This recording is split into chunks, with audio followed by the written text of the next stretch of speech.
Hello सीमा, मैं रुचि बोल रही हूँ। हाँ रुचि बोलो। आज तुझे मेरी याद कैसे आई? नहीं, याद तो तुम्हारी रोज ही आती है दिया। तू तो मेरी सबसे अच्छी सहेली है। बस समय नहीं मिल पाया इधर कुछ दिनों से तुझसे बात करने का। और बताओ, तुम ठीक हो ना? और प्राची कैसी है? अपनी ससुराल में खुश तो है ना? अरे काहे की ससुराल, जब शादी ही नहीं हुई तो शादी नहीं हुई। मतलब तुम घर आओ तब बताती हूँ सब कुछ। अभी फोन रखती हूँ। ठीक है, घर में मेहमान आए हैं अभी। ठीक है, okay bye bye, see you. Phone रख। मैं सोचने लगी कि आखिर ऐसा क्या हुआ होगा जो शादी नहीं हुई। सीमा मेरी कलीग थी। पहले हम दोनों एक ही ऑफिस में काम करते थे। वहीं मेरी उससे मुलाकात हुई थी। धीरे धीरे हम दोनों में अच्छी दोस्ती हो गई थी। दोनों एक ही शहर में थे तो आना जाना भी होता रहता था। फिर उसे दूसरी कंपनी में जॉब मिल गई तो हमारा रोज का मिलना बंद हो गया था। हाँ, फोन पर उससे बात होती रहती थी। कभी कभार आना जाना भी होता रहता था। अभी 10 दिन पहले ही तो वो मेरे घर आई थी अपनी बेटी की शादी का कार्ड देने। बता रही थी कि अगले हफ्ते शादी है। कितनी खुश थी कि उसकी बेटी की शादी इतने अच्छे घर में हो रही है। लड़का बेंगलुरु में मल्टीनेशनल कंपनी में जॉब करता है। लाखों में सैलरी है, अपना फ्लैट, गाड़ी, सब कुछ है। मेरी बेटी खूब खुश रहेगी वहाँ। बताते हुए उसके चेहरे से खुशी साफ झलक रही थी। ये तो बहुत खुशी की बात है। बधाई हो तुझे। लेकिन ये बता, तूने लड़के के बारे में, उसके घर वालों के बारे में सब अच्छे से पता कर लिया है ना? सारी जांच पड़ताल करके ही अपनी बेटी ब्याहना? हाँ बाबा, सब पता कर लिया है। वैसे भी लड़के के पिताजी मेरे भैया के सीनियर हैं। भैया भाभी उन्हें बहुत अच्छी तरह से जानते हैं। काफी आना जाना है उनका मेरे भैया के घर। भाई ने ही ये रिश्ता कराया है। सब उनका जाना समझा है। लड़के को तो भैया बचपन से जानते हैं। अच्छा, तुम आना जरूर। अब मैं चलती हूँ। हाँ मैं जरूर आऊंगी, कहकर मैंने उसे विदा किया। पर शादी के 2 दिन पहले मेरे ससुर जी की तबीयत अचानक से बहुत खराब हो गई थी। उन्हें एडमिट करना पड़ा, तो इसलिए शादी वाले दिन मैं शाम में ही उसके घर गई थी और शगुन और आशीर्वाद देकर जल्दी ही लौट आई थी। क्योंकि मैं पूरी शादी तक रुक नहीं पाई थी, इसलिए मुझे पता ही नहीं था कि आखिर क्या बात हुई जो शादी नहीं हुई। इसकी वजह जानने की उत्सुकता बढ़ती जा रही थी। अतः दूसरे दिन रविवार को ही मैं उसके घर पहुंच गई थी। उसके घर पहुंचकर देखा सारा शादी का सामान फैला हुआ था।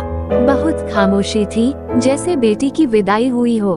मुझे देख सीमा लिपट कर रोने लगी तो मुझे भी रुलाई आ गई। मैंने उसे ढाढ़स बंधाते हुए इशारों में पूछा कि आखिर क्या हुआ।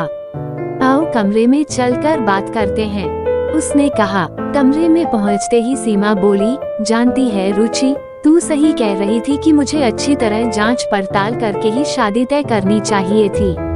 पर तुमने तो बताया था कि तुम्हारे भैया का जाना समझा परिवार है। फिर क्या हुआ? ये रिश्ता तो तुम्हारे भाई ने कराया था। हाँ, भाई ने ही तो हमें धोखे में रखा। लड़का ड्रग एडिक्ट था। वो किसी कंपनी में जॉब भी नहीं करता था। पूरा आवारा और बदचलन था। एक बार जेल भी जा चुका है डकैती डालने के केस में। फ्लैट, गाड़ी की बात सब झूठ थी। वो तो भला हो मेरे देवर और उनके मित्र का। जब उन्होंने लड़के को देखा द्वारचार पर तो मुझे और मेरे पति को अकेले में ले जाकर उसके बारे में बताया। उनके मित्र पुलिस में हैं, वो भी शादी में आए थे। उन्होंने ही देवर को बताया था उसके बारे में। पहले तो मैंने उनकी बात ही ना मानी, उल्टा उन पर ही आरोप लगाने लगी कि वो चाहते ही नहीं कि मेरी बेटी की शादी इतने अच्छे घर में हो। इसीलिए मैंने उन लोगों को शादी तय होने तक कुछ न बताया था। तब उनके मित्र ने हमें सारी सच्चाई बताई। मुझे तो अपने कानों पर विश्वास ही न हुआ कि मेरे भाई ऐसा कैसे कर सकते हैं। क्या उनको ये सब बातें नहीं पता थी? मैंने भैया से पूछा कि क्या देवर जी सही कह रहे हैं, तो कहने लगे कि ये सब तो इस उम्र में लड़के करते ही हैं। शादी के बाद सब ठीक हो जाते हैं। और फ्लैट, गाड़ी का क्या है, वो तो जब चाहे खरीद सकते हैं। तब हम लोगों ने उसी वक्त शादी न करने का फैसला किया, पर लड़के के परिवार वालों ने काफी हंगामा किया था। फिर मेरे देवर और उनके मित्र ने मामला शांत कराया और बारात वापस ले जाने को कहा। खैर बात बिगड़ न जाए इस डर से वे बारात वापस ले गए। पर तेरे भाई ने सब कुछ जानते हुए भी ऐसा क्यों किया? मैंने पूछा। प्रमोशन के लिए। उनका प्रमोशन उसी सीनियर के हाथ में था और उनके बेटे के लक्षण के चलते कोई अपनी बेटी देने को तैयार न था।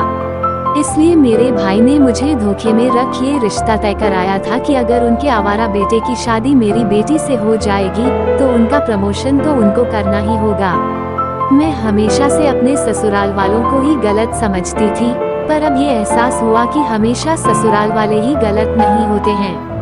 अगर उस समय मेरे देवर ने सच्चाई न बताई होती और शादी के समय हुआ बवाल न सुलझाते तो क्या होता? आज उनकी वजह से मेरी बेटी की जिंदगी बर्बाद होने से बच गई। उसकी बात सुनकर मैं सोच रही थी कि क्या सगा भाई ऐसा भी कर सकता है?